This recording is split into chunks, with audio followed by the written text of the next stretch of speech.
If you've ever Googled how many naps by age and instantly felt personally attacked by a rainbow nap chart, welcome. Because somehow a simple nap question turns into, wait, is my baby behind in naps?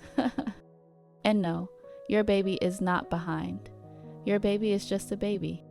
Hi, I'm Treasure, and I help exhausted working parents make sleep feel clear again without the guilt, the guessing, or the internet nap chart Olympics. Let's start with why nap charts cause so much panic. Most charts are built like a clean little math problem. Real babies are not clean little math problems. A chart can't see your baby's temperament, their sleep needs, daycare chaos, growth spurts, or the fact that they decided today is a no-nap protest. Here's what I want you to hold on to right away. The number of naps matters way less than whether your baby is getting enough total sleep and whether sleep is working for your household. If nights are mostly steady, your baby wakes up in a decent mood, and you're not living in constant overtired meltdown territory, your nap count is probably not an emergency. By the way, if you want this laid out in a calm, simple way you can actually follow, download my free guide, The Modern Parent Sleep Roadmap. The link is in the video description and on the screen. Now let's talk about what's actually going on under the surface. Naps aren't just day sleep. They're how your baby handles sleep pressure, nervous system regulation, and recovery from the stimulation of being alive. So nap needs shift as your baby's wake time stamina grows. That's why the nap count changes over time, not because you did anything wrong. In the newborn stage, naps are basically unpredictable little sleep snacks. You might get a bunch of short naps, and they don't line up neatly because newborn sleep is still organizing itself.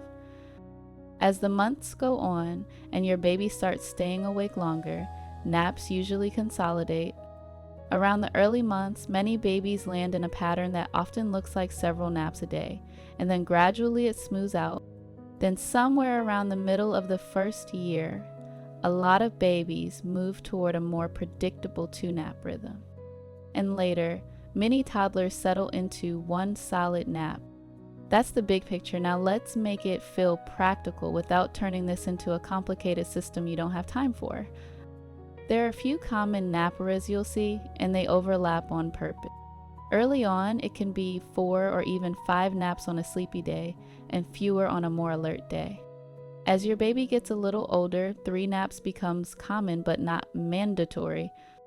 Then you hit the season where the 3rd nap starts getting weird. It's either a tiny power nap or a full-blown evening sabotage mission. That's usually the runway toward 2 naps, and it often happens sometime in the middle months of the first year. Then 2 naps tends to carry a lot of babies through much of the rest of the first year. After that, many toddlers shift toward 1 nap sometime in the 2nd year, but again, there's a wide range. And yes, some kids drop naps earlier than you expected, and some keep one longer than you expected. Both can be normal. Now let's talk about the question you should ask instead of how many naps should my baby have.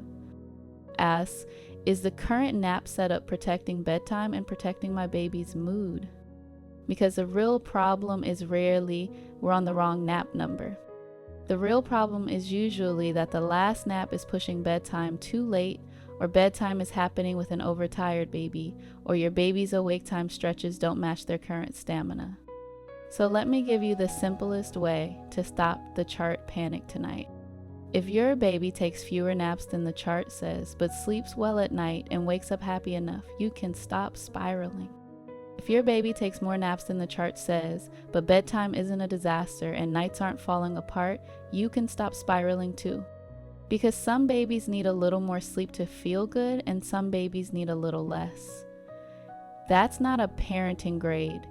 That's temperament. Now, let's talk about when nap count actually becomes the issue. One big clue is when bedtime starts taking forever. Another clue is when you get false starts, where your baby falls asleep and then wakes up upset not long after. Another clue is when naps are suddenly super short and your baby can't connect sleep cycles during the day. And then nights get messy too. And another clue is when the last nap is turning into a late day fight that pushes bedtime back, but skipping it causes an evening meltdown. That limbo stage is real, it's also temporary. Here's the fewest moves plan that usually creates momentum without you redesigning your whole life. Pick one consistent morning start time that's realistic for your household, especially if you work. Then protect a bedtime range that keeps your baby from going to sleep overtired, even if daycare naps are a mess. And in the middle, aim for awake time ranges, not a rigid schedule. If your baby is melting down early, shorten the stretch. If your baby is fighting every nap like you're offering broccoli, they might need a little more awake time before sleep. Now, I want to say something that will calm a lot of you down. Some days your baby will do 3 naps. Some days your baby will do 2 naps plus a tiny cat nap that barely counts. Some days the stroller nap happens and you're not sure it was real. That doesn't mean you failed, that means you had a Tuesday. Now, let me show you the simplest way to know if it's time to drop a nap, because this is where parents get stuck. Most parents try to drop a nap because a chart told them to, and then everything explodes and they blame themselves when the real issue is that their baby wasn't ready yet or the timing shifted too fast. So here's the question that decides it. Is your baby consistently refusing a nap for at least a couple of weeks and still able to make it to bedtime with a decent mood when that nap doesn't happen? If yes, you're probably seeing readiness. If no, and skipping that nap turns your evening into a tiny emotional documentary, your baby probably still needs that nap, and you just need a timing tweak. And if your baby is in between, welcome to transitions. It's messy and it's normal. Some babies also have a more sensitive nervous system, meaning stimulation hits harder and they need more daytime recovery. That can look like needing an extra nap longer than the chart says, or needing a little more help winding down before sleep. Not because anything is wrong, but because their regulation needs are different. Now I'm going to make you one promise. You do not have to choose between follow the chart and do whatever and hope. There's a middle lane, and it's calm. And it's based on protecting bedtime, watching your baby's mood, and making small adjustments instead of dramatic schedule overhauls. Here's what trips up professional parents the most, and I want you to feel seen here. Daycare naps can be short, late, or inconsistent, and then you're told to run a perfect schedule at home like you have a lab, a clipboard, and unlimited time. You don't. You have a job. So your win is not perfection, your win is stability. Sometimes stability looks like an earlier bedtime after a rough nap day. Sometimes stability looks like a tiny bridge nap so your baby doesn't crash before bedtime. Sometimes stability looks like letting the nap count vary a bit so nights stay protected. Now, if you're thinking, okay, but I still don't know what my baby should be doing, I've got you. This is exactly where personalized support saves your sanity, because tiny timing changes make a huge difference and they're hard to see when you're tired. If you want a plan that fits your baby and your real schedule, I work with families inside Rested and Renewed Pediatric Sleep Consulting. I have a master's in social work, I'm a certified pediatric sleep consultant, and I'm the founder and CEO of Rested and Renewed Pediatric Sleep Consulting. And yes, I'm also a toddler mom, so I fully respect the emotional chaos that can happen at bedtime. And if you're not ready to book support, start with my free Modern Parent Sleep Roadmap. It's in the video description and on the screen. Now, let's close the loop with the part nobody tells you about nap transitions. The goal isn't to force fewer naps. The goal is to make sleep easier. When a nap transition is done too early, nights often get worse. When it's done at the right time, nights usually get better and bedtime gets smoother and your baby's mood is more predictable.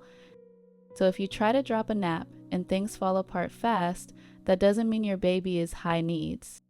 It often just means the timing moved faster than their stamina.